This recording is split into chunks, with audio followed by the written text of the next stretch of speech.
I'll make it real plain for you, mister. I came here to find a girl. And you're not leaving this room until you tell me where she is.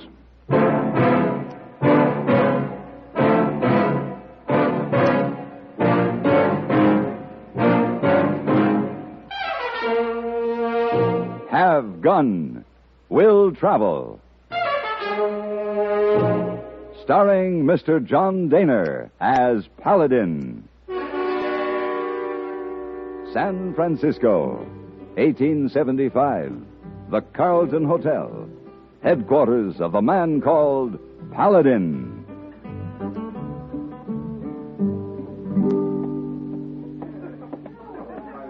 Ah, Mr. Paladin. Your cigars, your tickets for theater tonight, and your newspaper. Oh, thank you, hey boy. Now then, I will read the Sacramento Bee if I were you, Mr. Paladin. Oh? Why would you do that, hey boy? Because I already read. It's on page 1. Oh? Where? There. Oh. Wanted. Man with investigative ability, tact, perseverance for possibly hazardous mission. He saw, you see? Should be former Army officer. Rather exacting demands, hey boy. Oh, no, sir. Like it written just for you. Communicate Colonel H.P. Lathrop, River Acres, Sacramento, California. You know this colonel, Mr. Paladin? No, but I think I'd like to meet him. Oh, I should send him wire saying you are investigative and tactive and perservative. No, never mind that, hey boy. Just say, have gun, will travel.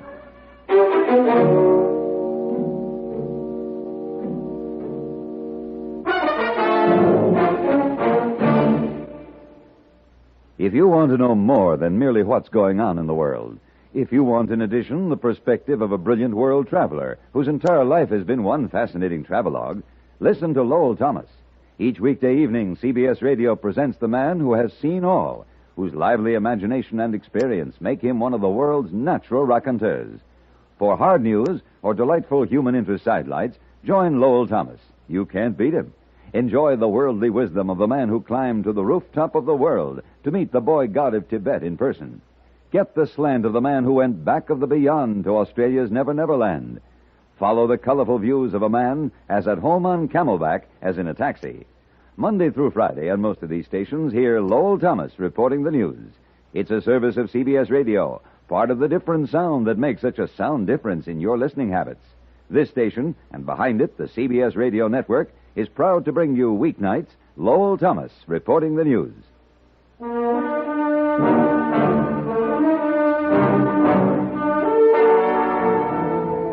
Colonel H.P. Lathrop, River Acres, Sacramento, California. The home was even more impressive than the address. A barefooted Indian servant girl admitted me and led me down a long hallway and left me standing in a waiting room, which was dwarfed by a giant coat of arms. Mr. Paladin? Yes. Colonel Lathrop. Happy to know you, sir. And you, sir. I see you've noticed my family coat of arms. I could hardly not notice it, Colonel. If pride of family be a sin, sir, then I'm guilty. I'm proud of my family heritage. I'm certain you have every reason to be proud, Colonel. I trust you'll bear that in mind when you attend to the mission I've been contemplating for you. Oh, I've heard of you, Mr. Paladin. I placed that ad hoping you would answer it. I need a man who is able... Oh, Martha, my dear. I'm sorry. I didn't know we had visitors. This is Mr. Paladin, my dear. How do you do? How do you do, Mrs. Lathrop? Please forgive me. Pablo's very ill. I must hurry now. You'll be with us for dinner, Mr. Paladin?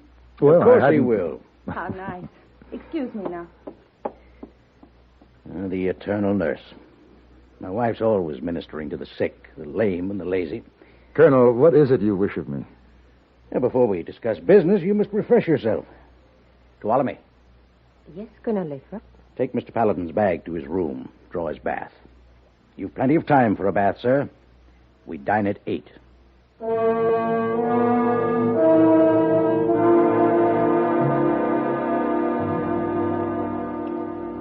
Brandy? A cigar? Yes, thank you, Colonel.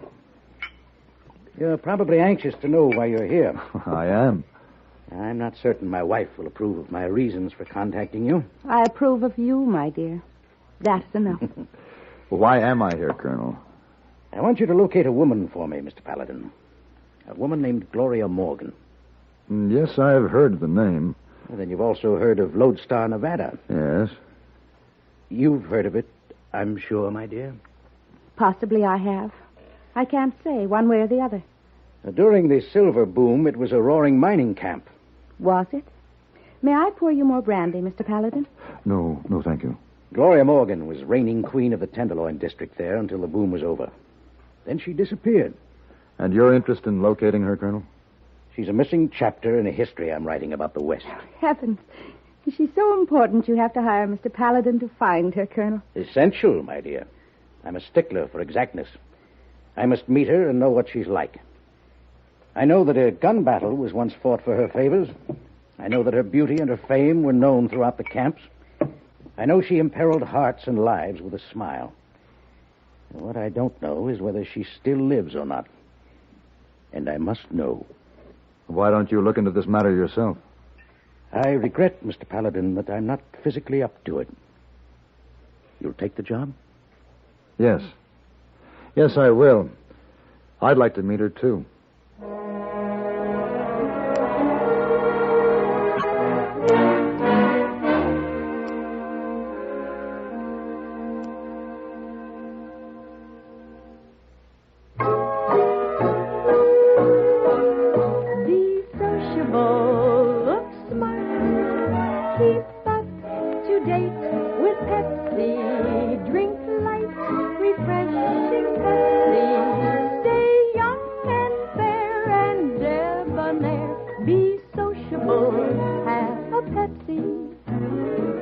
When friends drop in, let your hospitality show you're sociable in the modern manner. Pepsi, you know, is the favorite of the smart and young at heart. Be sociable, smart, keep up to date with Pepsi. Drink light, refreshing Pepsi. Stay young and fair and debonair. Be sociable, have a Pepsi. Have you tried a Pepsi lately?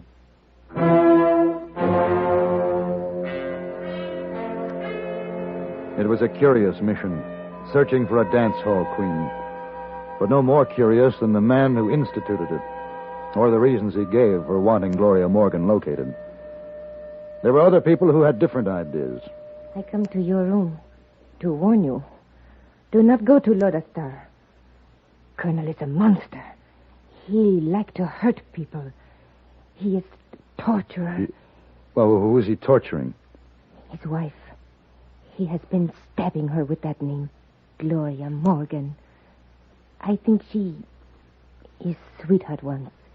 He want to find her, bring her here. He told me he never laid eyes on the woman. He tell lie. Perhaps, but then I'm paid to locate Gloria Morgan. If you do, if you bring her back here, I kill you.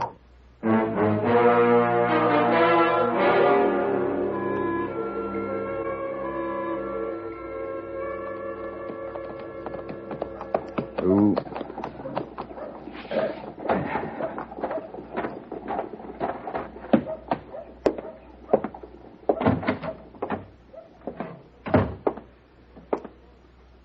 Welcome to Lodestar. You like a room? A room and some information. Yes, sir. Room 33. Any sign here, please? All right. Now, what was the information you wanted? Well, I'm trying to locate a lady of some repute named Gloria Morgan. I haven't got an empty room. The key to 33, please. It's filled. The key. All right. Well, you ain't going to get nowhere around Lodestar looking for the likes of her.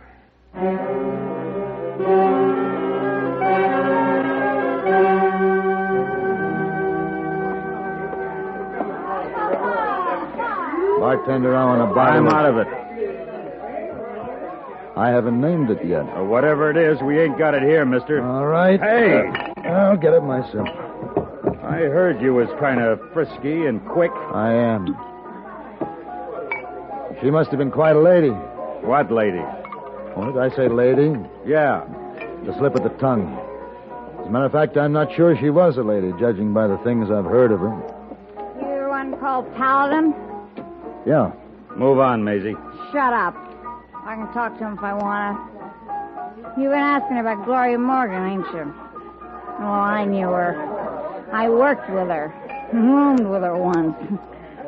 How about some of that? Huh? My pleasure.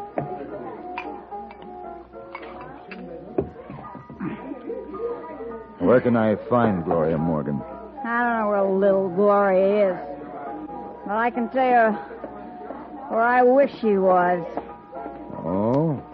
My man left me when he saw her. That's what. For all around good looks, she couldn't hold a candle to me. Maisie, Oh, Mr. Summers. get out of here, Maisie. Go on. Yes, sir. Stay where you are, Maisie. My name is Clay Summers, Paladin. Don't reach for the gun. Now let's go. It would appear I have no choice, Mr. Summers. That's right, you don't. Come on.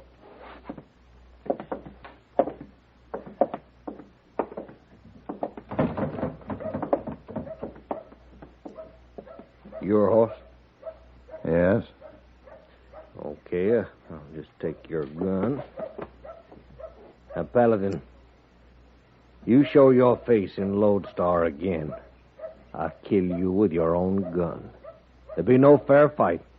I'll ambush you. All right, mount up.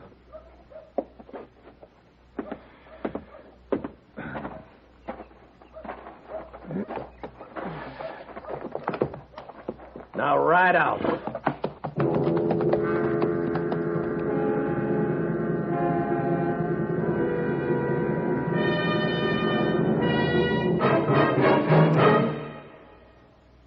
I was a teenage germ. That's right, I was a teenage germ, living in a lovely scratch on the tile bathroom floor. I came in on a saddle chew, and then I moved to the floor. There were millions of us germs, playing rock around the sink or hide and infect. My hostess was a wonderful woman. Every week she'd splash all around us with nice warm soap and water. But then some rat squealed to her about Lysol, and we had to beat it. Lysol kills germs. It was murder. Yes, if you're a germ, you'll hate Lysol, because Lysol kills disease germs, many deadly viruses, too. Lysol also destroys bathroom odors.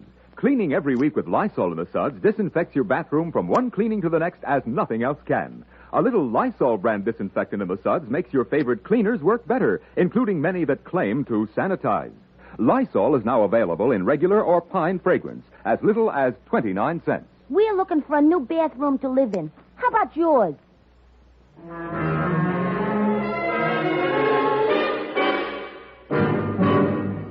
I rode as ordered. But by nightfall, I was back in Lodestar, ready to meet the man who had threatened to shoot me on sight. He seemed genuinely surprised to see me again when I appeared at his office. Hold it. I told you. I know what you told me, Mr. Summers. Now I'm telling you. This is a derringer. Sit down, please. What do you want? My gun, for one thing. It's a fine weapon. I just couldn't leave it behind. Where is it? Laying over there.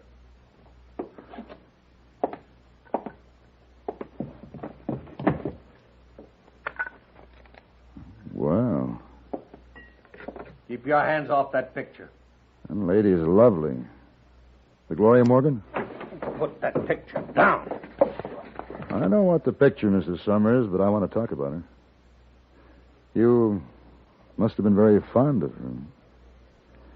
I don't understand how a woman like her rates your loyalty, why men will kill for her.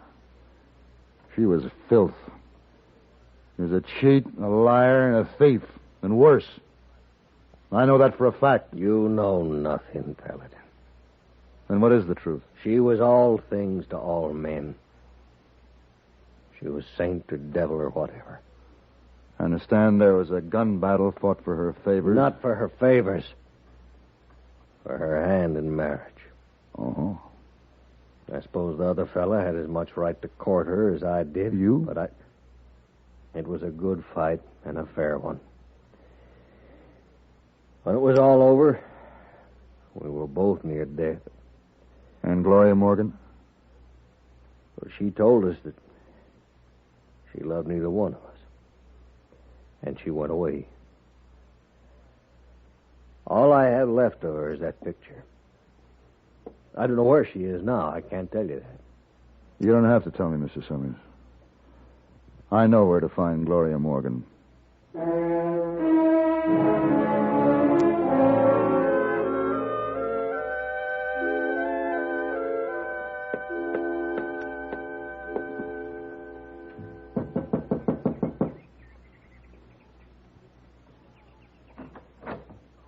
You go away. I can't very well do that. I told you I would kill you. So has everyone else, and I'm still alive.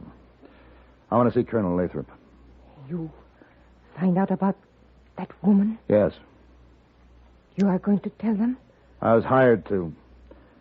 But I don't think that Gloria Morgan is going to hurt your mistress, Ptolemy. Now take me to the Colonel. Come.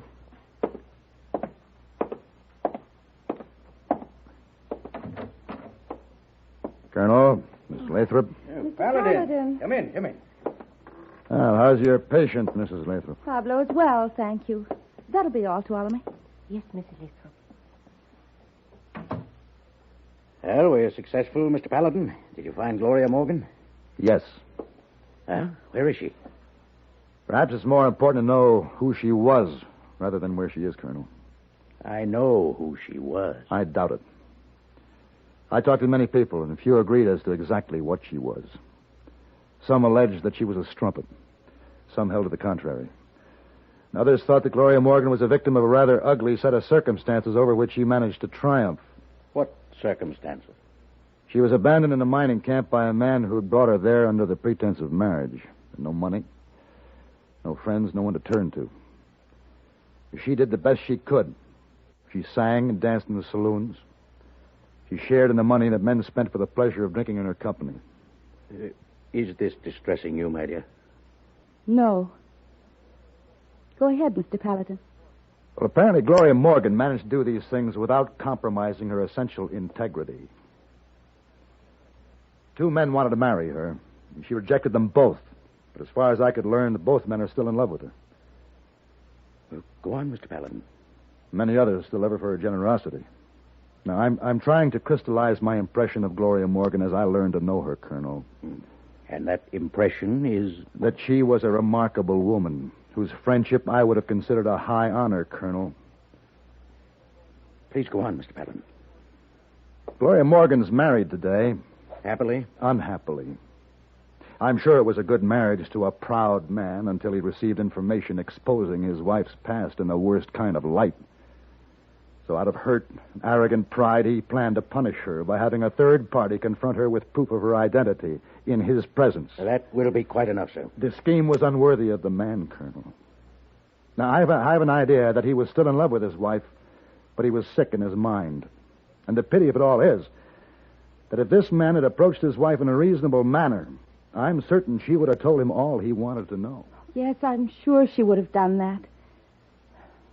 But my husband paid you to make a report, Mr. Paladin. Why don't you make it? The whereabouts of Gloria Morgan? You want to know where she is, Colonel? No, Mr. Paladin. It's just as well. The Gloria Morgan of Boomtown days is dead. Do you believe that, Colonel? Yes. Yes, I believe it. Excuse me.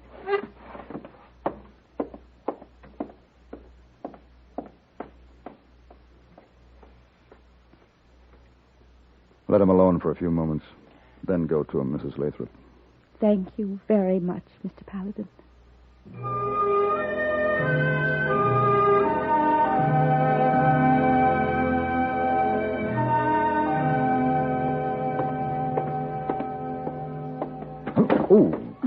Terribly sorry. It's quite all right. It's entirely my fault. Oh, on the contrary, I wasn't looking where I was going.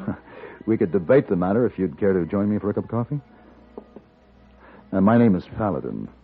I shan't forget your gallantry or your intriguing invitation, Mr. Paladin, but I must hurry along. Good day. Good day. We will meet again. Of course we shall. Oh, Mr. Paladin. When you come back to San Francisco? Last night, hey, boy, you're just the one I want to see. Oh, then why don't you look at me? That lady just going up the stairs. When did she come to San Francisco? Oh, 3 or maybe 4 days ago. She's in what suite? Mezzanine suite. Well, I'll want theater tickets for tonight's performance. Mr. Paladin. And after you get those, see the chef. Now, a small supper, something very special with wine for 2 people, served in my suite. You better make it 3, Mr. Paladin. Why? Him. Who? Big man over there. He her husband. Husband? Husband. He's a bad turn of events, eh, Mr. Paladin? Well, I hope he appreciates her. Never mind the tickets, hey, boy. But have the chef lay on a supper for 2 anyway. Well, what do you do? Who you have dinner with? I don't know. Don't you ever get hungry? Me? Why not? Me? We don't have much time to talk like we used to. It's true, but me? Supper? And you can tell me about that remarkable man, your uncle. Yes, shall we say, 8 o'clock? 8 o'clock will be fine.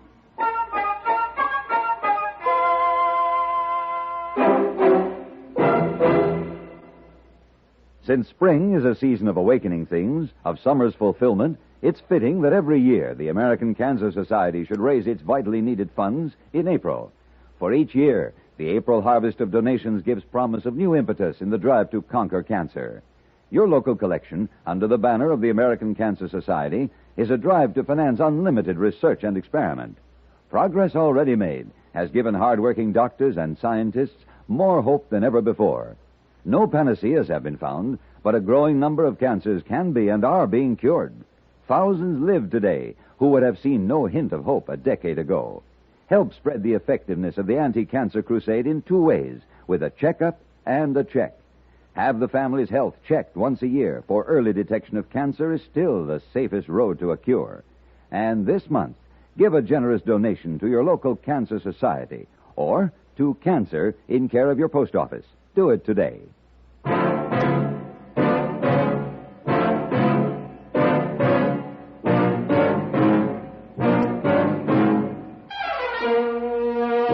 Have Gun Will Travel. Created by Herb Meadow and Sam Rolfe, is produced and directed by Norman MacDonald and stars John Dehner as Paladin with Ben Wright as Hayboy.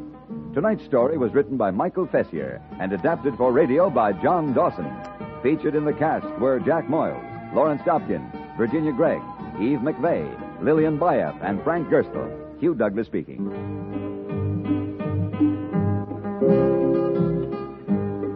Join us again next week for Have Gun Will Travel.